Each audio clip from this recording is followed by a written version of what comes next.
नमस्कार, the legal Indian के इस एपिसोड में आप सारे लोगों का फिर से स्वागत है। दोस्तों, आज मैं आपके सामने एक बहुत ही इंपॉर्टेंट क्वेश्चन पे बात करने वाला हूं। इस वीडियो के माध्यम से हम 3 प्रश्न पे बात करेंगे। पहला प्रश्न यह है कि आखिर एडवोकेट ही कोर्ट में क्यों रिप्रेजेंट करते हैं दूसरे को? ऐसा क्या है? दूसरा कोई व्यक्ति क्यों नहीं करता? इंजीनियर्स क्यों नहीं करते? डॉक्टर्स क्यों नहीं करते? सीए क्यों नहीं करते? कोई दूसरा व्यक्ति कोर्ट में रिप्रेजेंट क्यों नहीं करता? सिर्फ वकील ही क्यों करते हैं? पहला क्वेश्चन तो ये होगा। दूसरा क्वेश्चन कि क्या हम अपने खुद के केस को रिप्रेजेंट कर सकते हैं कोर्ट ऑफ लॉ में? क्या ऐसा प्रोविजन है कहीं पे? और यदि है तो आखिर कहां पे है, क्या है, इसके बारे में जरूर जानकारी आपको दी जाएगी। और तीसरा प्रश्न यह है कि यदि आप खुद के केस को यदि रिप्रेजेंट करते हैं कोर्ट ऑफ लॉ में, तो इससे क्या परिणाम मिल सकता है, क्या क्या बाधाएं आ सकती है, इसके बारे में भी आपको जरूर बताएंगे। दोस्तों, सबसे पहले तो मैं आपको यह बता दूं कि इन तमाम क्वेश्चंस का जो आंसर है वो एडवोकेट्स एक्ट 1961 का जो है इसमें दिया गया है। आज हम इसी पे चर्चा करेंगे, बहुत ही ब्रीफली चीजों को समझेंगे। हमारा पहला प्रश्न था कि आखिर एडवोकेट ही क्यों प्रैक्टिस करते हैं कोर्ट ऑफ लॉ में। यदि आप सेक्शन 30 ऑफ एडवोकेट्स एक्ट देखेंगे, चैप्टर 4 में दिया गया है, सेक्शन 30 है, उसमें क्लियरली लिखा गया है, कहता है advocates alone entitled to practice.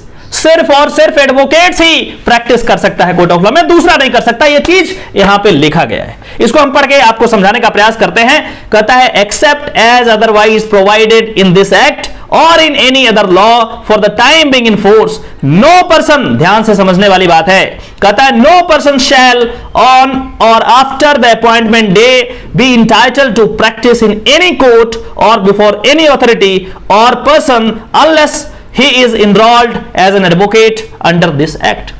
ये बात तो क्लियर हो गई कि जब तक आप एक अधिवक्ता के रूप में इनरोल्ड नहीं है, तब तक आप प्रैक्टिस नहीं कर सकते कोर्ट में। और बिल्कुल क्लियर कर दिया कि advocates alone are entitled to practice. इसीलिए दूसरे व्यक्ति नहीं कर सकते, डॉक्टर्स, इंजीनियर, सीए, ये सब नहीं कर सकते कोर्ट में प्रैक्टिस, सिर्फ और सिर्फ एडवोकेट्स ही कर सकते हैं। लेकिन एक बात का और भी ध्यान रखा जाए, यदि आप इस सेक्शन जब पढ़ रहे थे तो इसका पहला लाइन जो था, क्या लिखा हुआ था? Except as otherwise provided in this act और एनी अदर लॉ। मतलब कुछ ना कुछ तो एक्सेप्शन है, इस पार्टिकुलर सेक्शन में कुछ ना कुछ एक्सेप्शन जरूर है। अब हम उस एक्सेप्शन को पढ़ने का प्रयास करते हैं कि आखिर कौन सा एक्सेप्शन है, वो कौन से हालात हैं जिसमें दूसरे व्यक्ति भी कोर्ट ऑफ लॉ में जाकर के अपना केस लड़ सकते हैं। और इसके लिए मैं आपको section 32 of the same act यहां पे ले जाता हूं। यदि आप सेक्शन 32 में देखेंगे तो कहता है कि power of court to permit appearance in particular case. Court का यह पावर है कि एक पार्टिकुलर केस में अपीयरेंस को ग्रांट करे। फिर कहता है notwithstanding anything contained in this chapter any court authority or person may permit any person यहां पे लिखा हुआ है, any person not enrolled as an advocate under this act to appear before it or him in any particular case.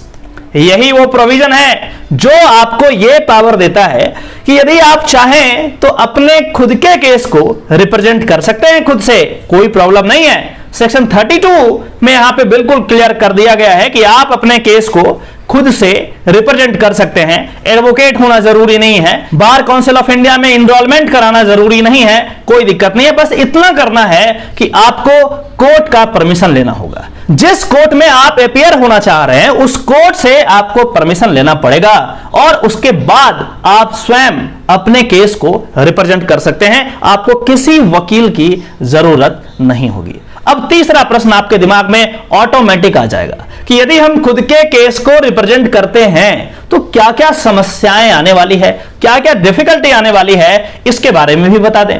तो आज हम 2-3 point पे ऐसे चर्चा करेंगे। देखिए, यदि कोई व्यक्ति जो लॉ का जानकार नहीं है वो यदि खुद के केस को रिप्रेजेंट कर रहा है, इसमें कोई प्रॉब्लम नहीं है। लेकिन अब प्रॉब्लम यह है कि जो दूसरा पार्टी होगा, ऑब्वियस सी बात है, डिस्प्यूट होगा तभी तो आप कोर्ट ऑफ लॉ में जाएंगे, दूसरा पार्टी होगा। अब इस बात को आप समझिए कि जो दूसरा पार्टी होगा वो अपना अधिवक्ता लेकर के आएगा, अपने एडवोकेट के साथ आएगा।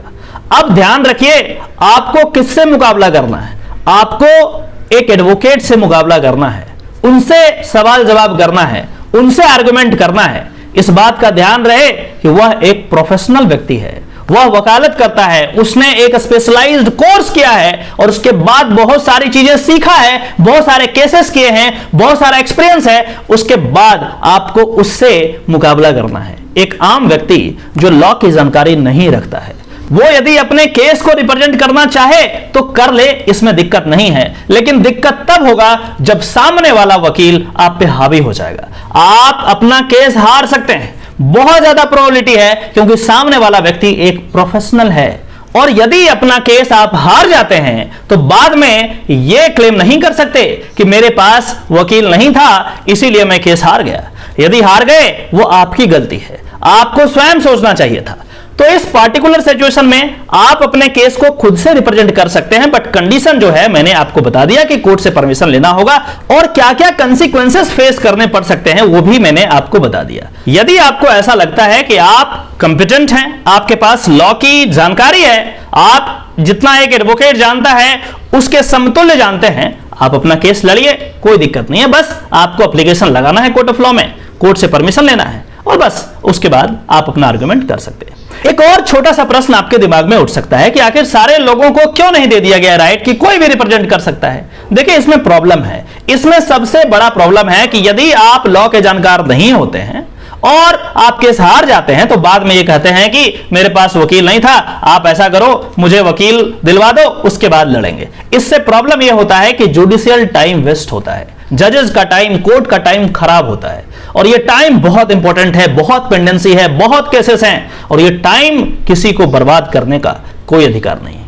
यदि आपको लगता है कि आप कंपिटेंट हैं, अपना केस खुद लड़ सकते हैं, आपके पास रिक्वायर्ड नॉलेज है तो आप लड़िए, इसमें कोई दिक्कत नहीं है। बिल्कुल मैंने प्रोविजन आपको बता दिया, इस प्रोविजन के तहत आप जाकर के लड़ सकते हैं। आशा करता हूं कि आपको मेरे द्वारा दी गई जानकारी से संतुष्टि मिली होगी। दोस्तों यदि ये वीडियो आपको पसंद आया है तो इस चैनल को सब्सक्राइब करें और आसपास के लोगों में इसे जरूर शेयर करें ताकि उनका भी भला हो सके। चलिए फिर से मिलते हैं किसी दूसरे टॉपिक में जिसमें हम अलग अलग तरीके की लीगल जानकारी लेकर के आएंगे। तब तक के लिए अपना ध्यान रखिए और घर में रहिए, सारे गाइडलाइंस का पालन कीजिए और कोरोना को हमें मिल करके हराना है। चलिए फिर से मिलते हैं किसी और टॉपिक में। नमस्कार।